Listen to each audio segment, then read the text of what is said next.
दिमाग काम नहीं कर रहा था। उसने सबसे पहले राजन को पंखे से छुड़ाना सही समझा और जैसे ही वह बेड की तरफ बढ़ा, उसके पैर वहीं फर्श पर जम गए। वह आगे बढ़ने की कोशिश करता रहा पर बढ़ नहीं पाया। मायरा! अचानक रवि बोल पड़ा। उसे सहसा याद आया, ये सब अद्भुत काम कौन करेगा? कौन है हमारा दुश्मन? रात को मेरा गायब हो जाना और फिर मेरे पैरों का जड़ हो जाना। बड़ी जल्दी पहचान गया रे तू। अचानक कमरे में एक लड़की नजर आई। छोटे छोटे बाल और शरीर पर एक धानी कलर की साड़ी पहनी हुई। उसी के अंदर मायरा समाई हुई थी। तुम्हें कैसे भूल सकता हूँ मायरा? तुमने अकेले मेरे दोस्त और उसकी पत्नी को परेशान कर रखा है। उन दोनों का जीना हराम कर दिया है। जीना हराम किसे कहते हैं वो मैं बाद में बताऊंगी। अब जब मेरे तीनों शातिर दुश्मन यहाँ आ ही गए हैं तो रानी को परेशान नहीं करूंगी। मायरा कमरे में चहलकदमी करती हुई बोली। तुझे डर नहीं लग रहा मुझसे? नहीं, पहले डरता था। सोचता था कि जब तेरा सामना होगा तब क्या करूंगा, पर अब बिल्कुल भी नहीं डरता। जानती है वजह क्या है? मायरा अपने सफेद दांत दिखाती हुई बोली। नहीं जानती। चल बता। इसलिए क्योंकि हम गलत नहीं। हमने तेरे साथ कुछ नहीं किया है। हमने तारा आंटी को नहीं मारा, पर तुम मानने को तैयार ही नहीं हो। गलत। अचानक मायरा उछलती हुई रवि के पास आई और अपने मजबूत हाथों से उसका गला पकड़कर बोली। झूठ बोलता है तू, सफेद झूठ। तुम लोगों की नीयत पहले से ही खराब थी। उस हरामी अमित की तो थी ही, तुम लोग भी कम नहीं थे। मायरा दहाड़ती हुई बोली। तुझे पता है मैं कैसे तड़पी थी? मिट्टी के अंदर किस तरह सांस तोड़ा था मैंने। घुट घुट कर मरी थी। रवि का गला घुटने लगा। उसकी सांस रुकने लगी। वह तड़प उठा। दोनों हाथों से मायरा के हाथ पकड़ लिया और छुड़ाने की कोशिश करने लगा, पर उस हाथ की पकड़ इतनी मजबूत थी जिसको छुड़ा पाना रवि के लिए नामुमकिन था। छोड़ मुझे, छोड़। क्यों? पाप करके मौत से डरता है? अभी तो मैं तुझे छोड़ रही हूँ क्योंकि मुझे अमित की तलाश है। बहुत जल्दी मैं एक साथ तुम तीनों को मारूंगी। और अचानक मायरा ने अपना पंजा ढीला कर दिया। रवि तड़पते हुए गिर पड़ा। मायरा चुटकी बजाकर बोली।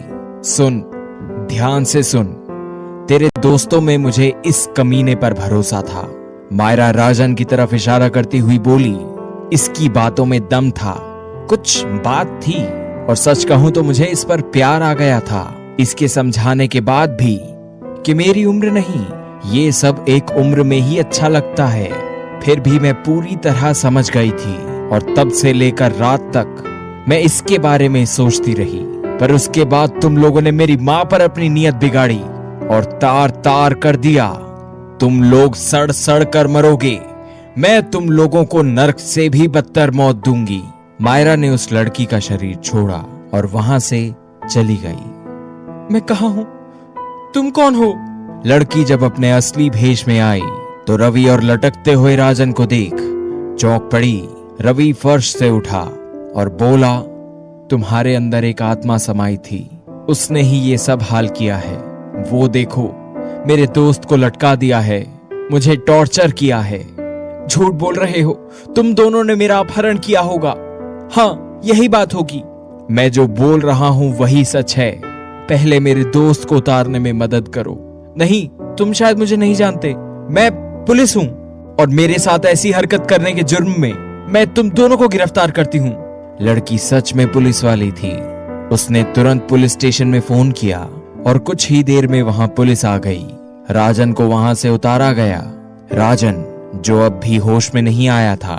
राजन और रवि को तुरंत पुलिस स्टेशन ले जाया गया। बड़ी अजीब सी वारदात हो गई थी।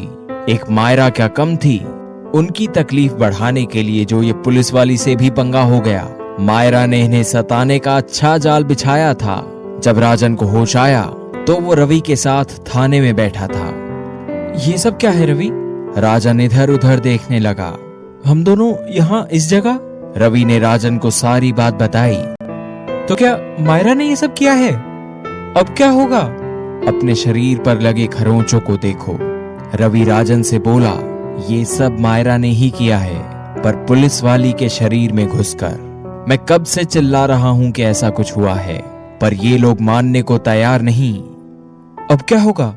ये बात अब तू सोच भाई। सबसे ज्यादा दिमाग तो तेरे पास ही है, और फिर तू विधायक भी तो है। रवि आगे बोला। राजन को कोई एक आदमी पंखे से टांग दिया और उसे पता भी नहीं चला। आखिर कैसे? ये सब इंसानी ताकत नहीं कर सकती मैम, इसलिए जो मैं बोल रहा हूं उस पर भरोसा करना पड़ेगा। मैडम चाय? तभी हवलदार चाय देते हुए बोला। ठीक है, इनको भी चाय दे दो और यहां से जाओ। हवलदार रवि और राजन को भी चाय दिया, फिर वहां से चला गया। तभी इंस्पेक्टर उसे बोलती है, सुनो। जी मैडम।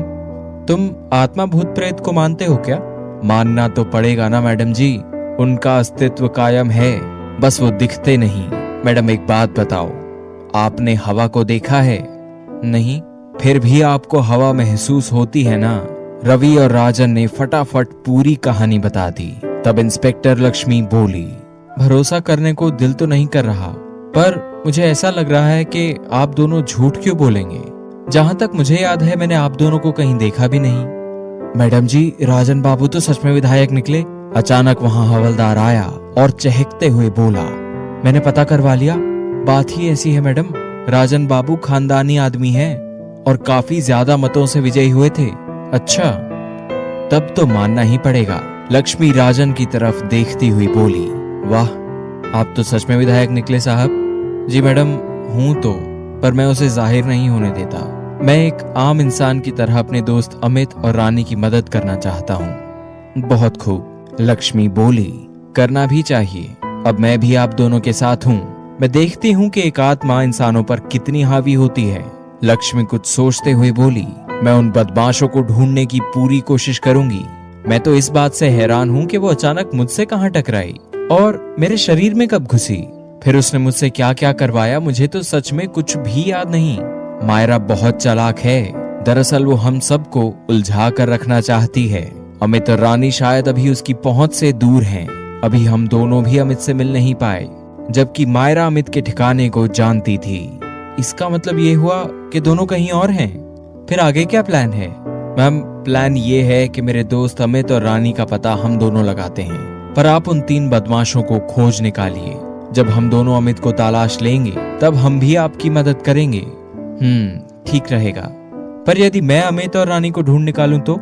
इंस्पेक्टर लक्ष्मी बोली, आपके लिए ये आसान होगा, पर यदि आप उनके पास गई तो मायरा आपके सहारे उन तक पहुंच जाएगी।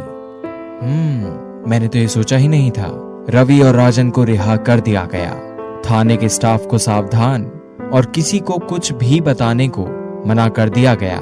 मायरा ने एक अच्छी चाल चली थी इन लोगों को उलझाने के लिए।